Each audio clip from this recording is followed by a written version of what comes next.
Hi, Paul. Before we get started, I want to give a quick introduction to everyone listening.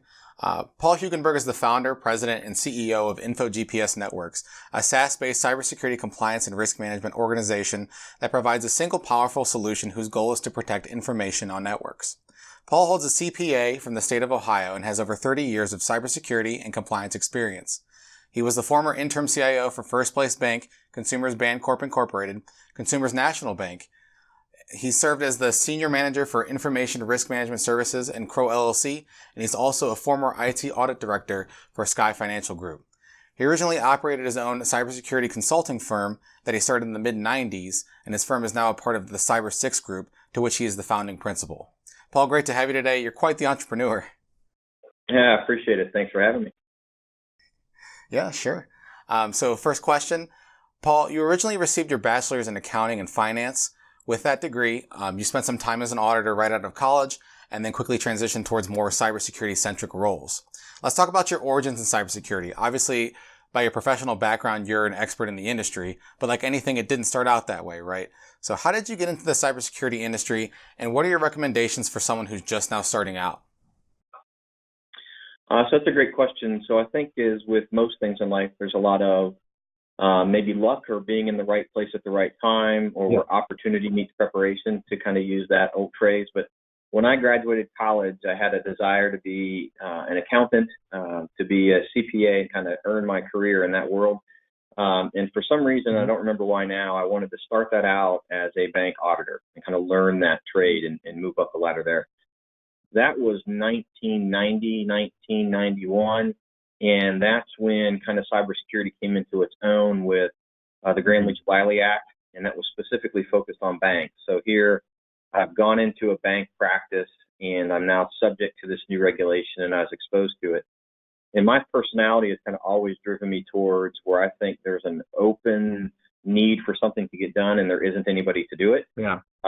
In that space, and a lot of people have this story, I was the one that was putting up the computers and helping people figure out how to print and running wires through the walls. And I just thought it was, something to do. And then when this IT stuff came down, they just kind of all pointed and said, is this something you'd like to try? And I did. And so it matched with kind of the desire to help out in open spaces. My personality also likes to interject into important conversations and see results of my efforts, and that certainly gave me the ability to do that.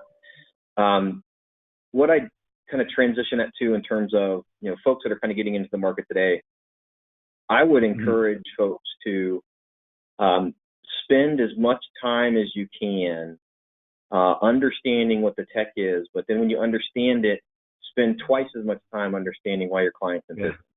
Right. And so that's where I think we've got some gaps, but that would be my encouragement to folks today. You can learn all this stuff about tech. It's available. It's out there. Lots of mentors. But really learn what makes the business tick and why it's involved and why it exists. And then it's going to help you, in your career. Right. And it's kind of that caveat, right? You can pretty much just learn everything you want on YouTube or something like that. Like if you wanted to look at cybersecurity stuff, there's tons of content out there, but actually knowing how to reach out to your clients is a completely different aspect. So. Yeah, so I'd agree. So, if you look at where the organizations are going today, where information security professionals that are escalating up the ladder today are going, it used to be, and there's still a lot of this about, where people came out of tech. And so they're very, very smart, much smarter than I am. And they know the ins and outs of the computer. But as information security, cybersecurity, I think what we'll get into talking about has become so much more important in organizations. These people are rising up through the ladders, and they're finding themselves out of the IT conversation and into strategy and business conversation. And so I think it just behooves people to kind of make sure that you got both sides in your pocket, and you can use which tool set you need, when the right problem arises. Right. Yeah, exactly. And then when we say cybersecurity, the cybersecurity industry, it's more of like a blanket term, right? Because there's thousands of different avenues that someone could take. They could go into firewalls, antivirus, anti-malware, data loss prevention, unified threat management, and so on. There's tons of different avenues.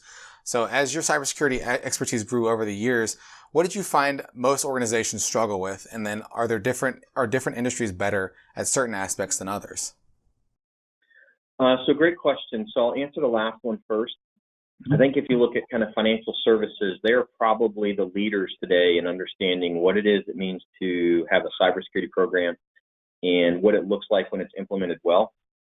But we have to kind of give credence to, they've also been audited often several times a year by several different entities for the last 30 years, right? So they know what the budgets are, they know how to spend it, they know what their problems are, they've done risk assessments and exercised those. I think if once you get out of finance, then you really start to see people that are still on the learning curve for cybersecurity. And the reason behind that, I believe, is because when we start talking about cybersecurity, we aren't talking necessarily about firewalls and antivirus and stuff like that. Those are details. Right. We're talking about risk. And risk is a business word. It's not an IT word. And so I think you start to see folks that struggle with answering cybersecurity or putting the right things in place or even understanding maybe what their duties are always looking at it from a checklist. Do I have these 10 technologies? And they're not looking at it from the standpoint of what am I trying to protect? So if I just kind of put that into an allegory, when I sit down and I talk to somebody for the first time, my question isn't tell me your tech stack. My question is what keeps you up at night? My question is, what are you concerned about in your business? What puts you out of business tomorrow? And then we can drive a whole lot of discussion from that. Right. Yeah, and it's absolutely crazy, all the details involved with cybersecurity. But like you said, it's all about what keeps you up at night. I mean, it's like risk assessment. I mean, it kind of is that checklist, and we're going to get more into that a little bit, but that's kind of what that is, right? Yeah, it is. I mean, so you can certainly walk people, through that. You can lead the horse to water, again, but if we come at it just from, I need to have a firewall. I need to have passwords. That's fantastic. And some of those things are just common sense and we need to do them. And we'll certainly ask you to do them. But a password doesn't tell me why I'm here. It doesn't tell me what I'm trying to protect. It doesn't even tell me, what happens if that password gets broken and people take something from inside your entity. The questions have to be a little bit more of a higher level than that. They have to be a strategic, business-oriented purpose. So if I give you an example, I mean, you and I have experience in the medical field with medical clients, and we kind of have a pre-written idea of what it is that they find important, right? And we have a regulation that kind of helps back it up. But what if you just went to a managed security provider that is providing services for folks? Maybe what's important to them is their client list that they cultivated over the last 20 years. And, if that gets taken, they're in trouble. Well, you'll never know that if you just walk in and pull up a regulation and ask 10 things, right? And so that's kind of why what keeps you up, right? What's bothersome to you? What do you find important? What are your assets that you're trying to protect? And then let's apply that checklist in a more directed fashion. Right. And that makes a lot of sense. Now, obviously, you mentioned product there. So the tool that your firm owns and provides to its clients obviously accomplishes various aspects surrounding both compliance and cybersecurity. And one of the most common topics surrounding cybersecurity, and we kind of mentioned here, is that risk management piece, especially within healthcare. Here at Etactics, obviously, we work within healthcare. So how important is risk management within healthcare specifically? And if you're approaching a small healthcare practice, how do you emphasize the need for it? So that's a great question, and I'm going to break it up into two parts. And so how important is risk management to any industry, not even just healthcare, but any industry? It is absolutely the most important thing. It literally drives every decision in your business. So forget IT. What's the risk of hiring the next employee? What's the risk of rolling out a new product? What's the risk of spending X dollars on a conference, right? You have to make decisions all the time, and they're going to be a risk-benefit decision. When you get into spaces where cybersecurity really comes into play, we kind of always have to get back and remember the reason we spend every dollar is to reduce the risk associated with the information that we're keeping on our machines. So IT exists only for the purpose of communicating. Maybe we communicate something later tonight. Maybe we need to communicate it now. Maybe I got to communicate it to you, Matt, as a person. Maybe our devices need to communicate a scheduled task later. And so those communications help us move data from one place to another. At times, that data becomes something that is legally relevant, like patient data. So the only way that you know how much money I need to spend over a certain area and where I am weakest and need to employ those dollars in the most beneficial fashion, reduce my risk to the greatest extent possible, is to go do a risk assessment. And so that risk view is absolutely critical. Now, I'll augment that and say, if we walk into a doctor's office or a bank or someone processing credit cards, we already know that there is a compliance driver. And so part of that risk assessment is, am I compliant? So we do know you need a firewall. We do know you need multi-factor authentication and strong passwords. But we know those because of the regulation, and we'll identify those as a compliance risk when we do the work. Right. And then, so what are some of the consequences that healthcare companies face if they don't have that proper risk management process in place? Well, some of this can be tangible in terms of there is a governing body that has promulgated the standards for risk assessments, right? And we know those, the Office of Compliance OCR. We also know HHS. So if you happen to kind of be on the bad side of a incident that loses patient data, depending on the amount of it, that is a reportable event, legally reportable event. Yeah. And there are fines behind that if the event occurs because you failed to take reasonable practices. Now, what's really nice is those reasonable practices are outlined in the regulation, right?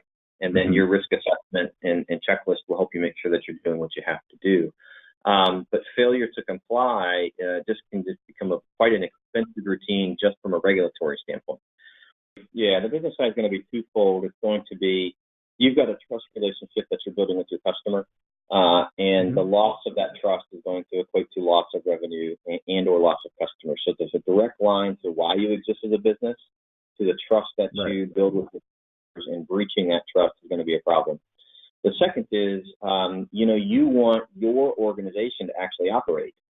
So we've got a compliance issue we're dealing with. Our customers trust us, but I'd like to be able to come in the morning and my systems work. I'd like to be able to come in the morning and get information from the people I do business with. And when we just kind of let cybersecurity go by the wayside, then we end up with things such as, a ransomware event where I come in and my computer is unusable to me. And so those risks, I think, from the business side relate to trust and availability. They relate to the consumer side in terms of compliance, and they relate to defendant defiant side, from the idea of sensitive information and its protection.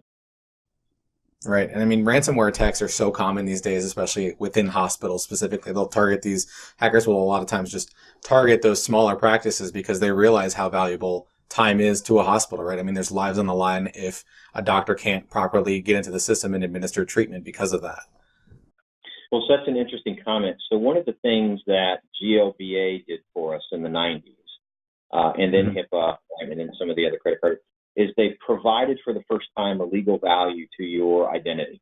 Right? So Paul Hugenberg is a social security number and an address and a medical history record, a financial record. And if somebody wants to come in and take that for purposes of taking my identity and using it nefariously, there is a value to me that is lost. And those rules kind of help define that. The acceleration of IT to now where we get into the Internet of Things and how every device is communicated, and you and I are talking across two devices that aren't even 60 miles, close to each other, across a couple of different mediums.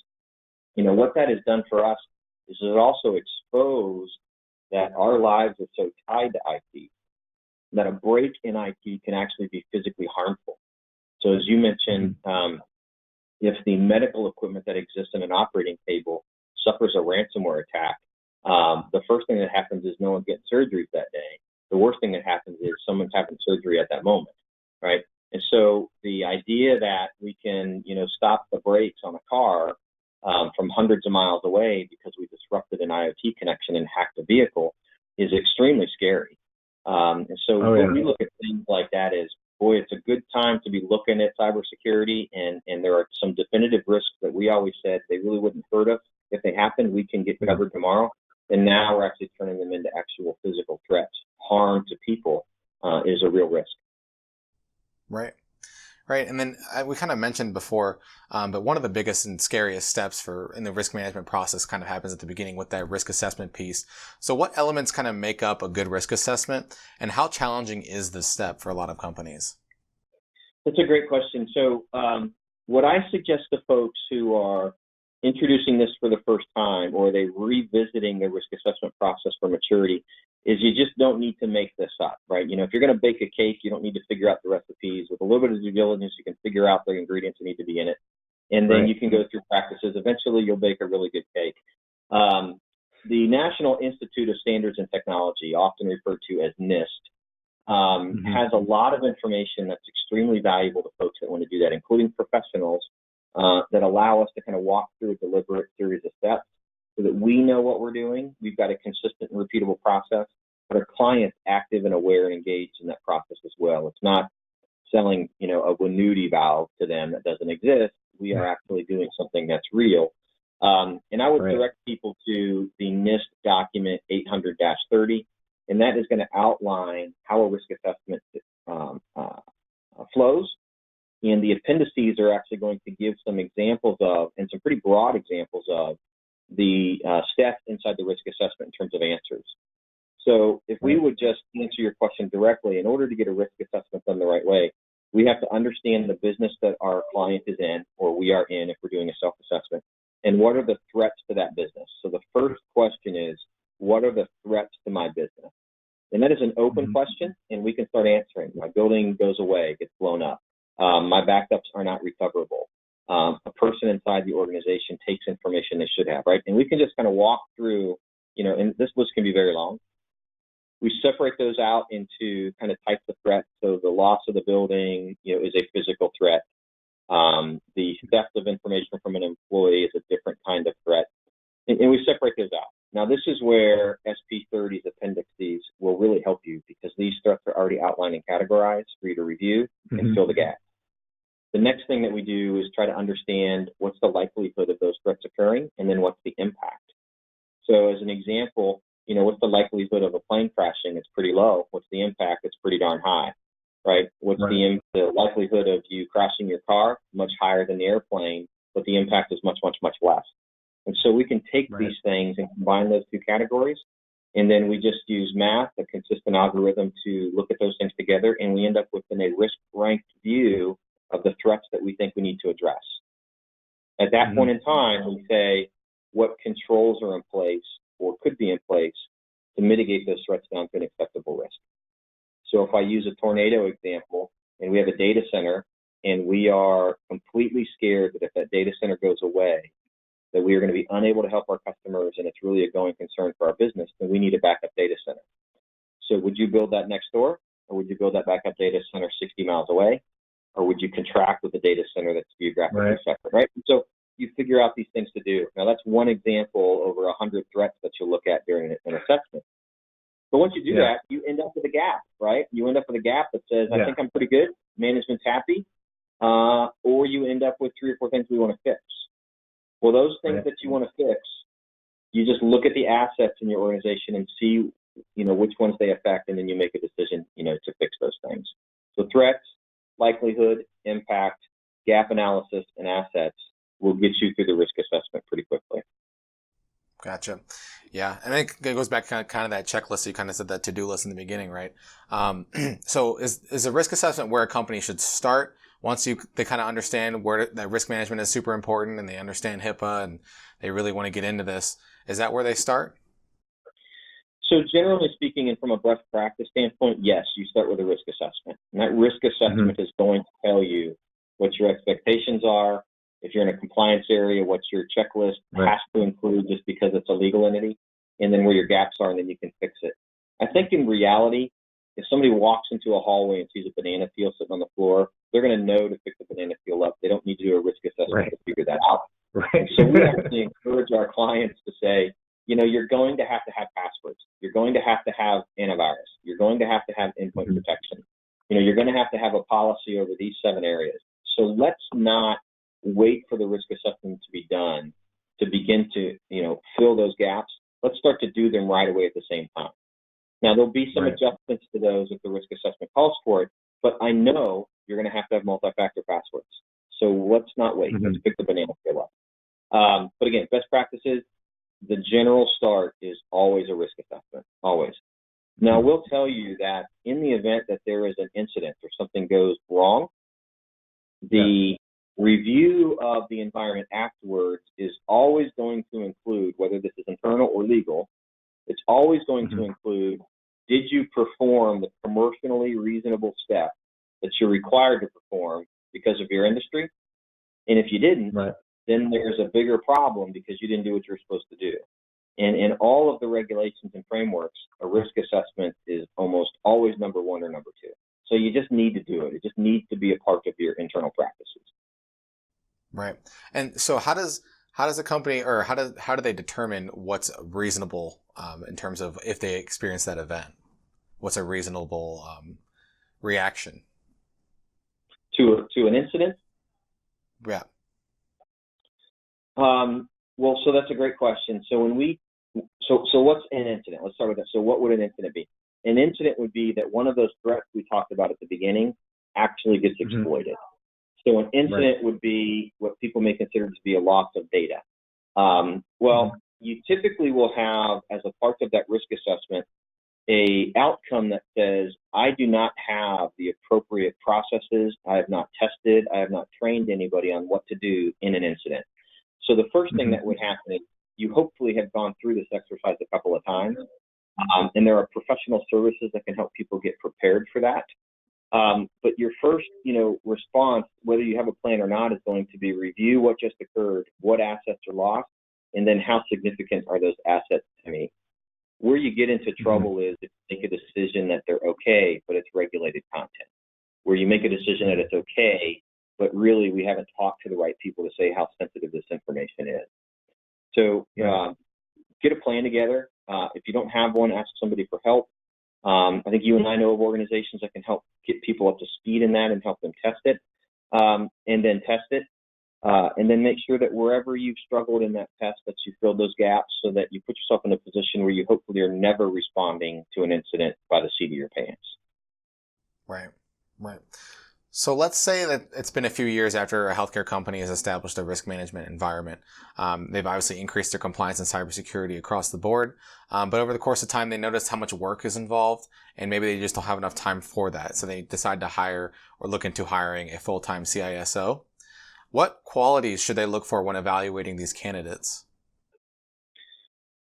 So another fantastic question. So I would suggest that what needs to be looked for is not only skills and experience, right? You're putting somebody in a position where they are literally going to be in control of how we protect our largest, our fastest growing, and often our most sensitive assets. That person is going to have a heavy weight inside the organization.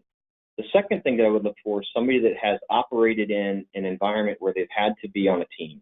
Doesn't mean they've had to be the leader of the team, but you want somebody that can interact with multiple different peoples and multiple different skill sets from multiple different departments to drive to a conclusion that makes sense. The third thing that I think I would look at are folks that are okay with and comfortable with talking to people and interjecting expectations into a room. So that could be they're good trainers, they're good speakers. It could be people that help put together good presentations that somebody else can follow. They're good at writing policies, right? I think you want to look at that. The last thing that I would look for, to be honest with you, is somebody that has some business acumen behind them. Technology is great, but I think you want to see some clear, evidenced, deliberate disclosures that they have operated in a business decisioning capacity. Because again, that's who they're going to be working with, and that's the impact of their job. And if you're lucky, you'll find someone that's experienced some bad times in their lives, and they've had to, respond to something at one point or another. And so they bring that experience to the table. That's what I would look at. Right. And I actually read an article recently on Healthcare IT News that mentioned experiencing a breach as a CSIO actually makes you a little bit more valuable these days as a job candidate. Whereas in the past, an attack happening under your watch was more looked at as like a scarlet letter by the industry. It also kind of mentioned that pressure that they're under, right? I mean, if they're in charge of all these departments, they have a lot of pressure under them. So how has the overall attitude surrounding breaches changed over the course of your career? And in your mind, why is the role so much more intricate than it has been in the past?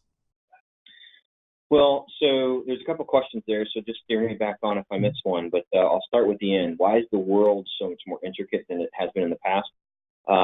So the reason for that is because data is the driver of lives now. It just is. There isn't an industry where data doesn't drive it. There isn't an activity that you can do where data is not involved. As simplistic as making your coffee maker now can be started from your phone. Driving to work can happen automatically with GPS and satellites and sensors as you're driving your automated vehicle. But understanding our clients, everything is data. And then as we do that, then the authoritative bodies and the government and the legislative bodies start to provide value to certain pieces of data. And so we have this greater load of responsibility that comes into play. And you add on to that, there isn't a device that is built and sold commercially today that isn't built to communicate openly, right? As soon as you turn it on, it wants to talk to every other device around it. So you literally are trying to lock stuff down the moment that you turn it on. So that is why we're getting so busy and so intricate. That's also why CISOs are stressed, because we are actually responsible for the largest set of assets in any organization, period, right? So the CEO, when something goes bad, points at the CFO. The CFO can point down to, the person who's in charge of reconciliations. A CISO is literally setting standards and often doesn't have, somebody to point down to. So it almost reverts back to your last question. That CISO has to be somebody of character who can own their own faults, own their own inadequacies, and where they made decisions and own them and move forward. But we're also people that, we go home and worry every night that somebody's going to click on an email, which another department in an organization told them how to use email, right? And so we're fighting sometimes some of this culture of openness. So I think from a CISO standpoint, you just worry a lot about what turns the lights off tomorrow,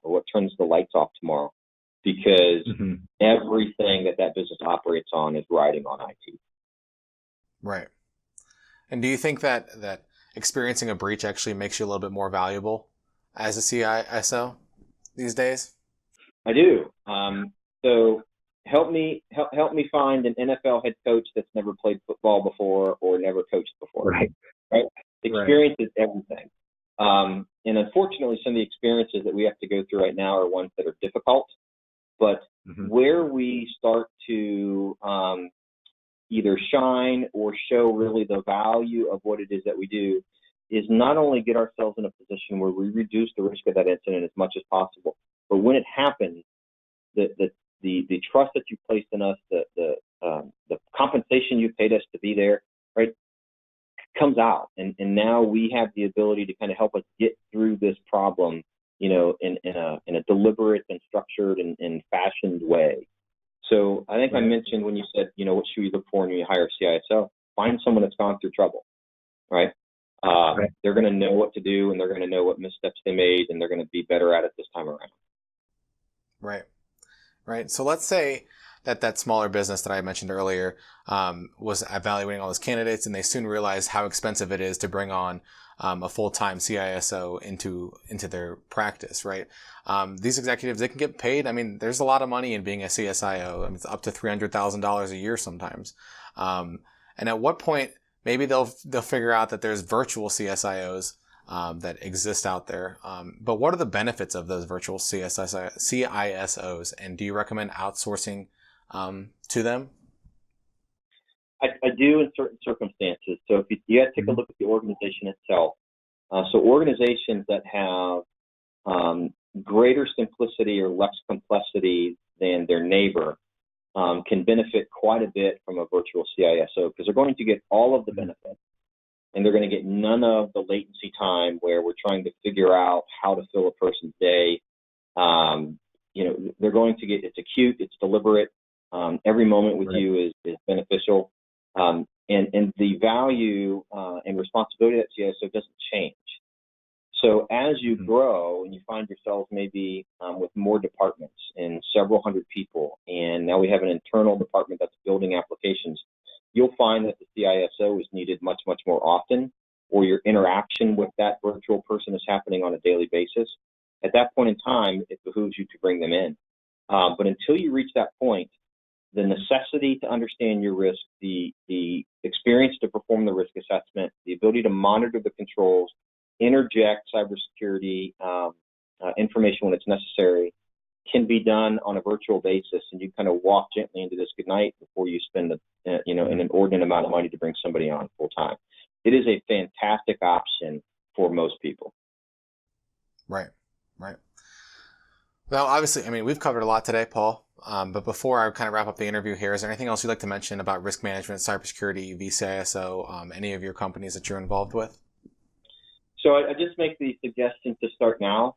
This is going to be something that obviously is required for most organizations today already and is only growing, but it's not as hard and as expensive and painful as you think it is, as long as you partner with the right companies that have a little bit of experience and have done some things like this before. So don't be afraid of it.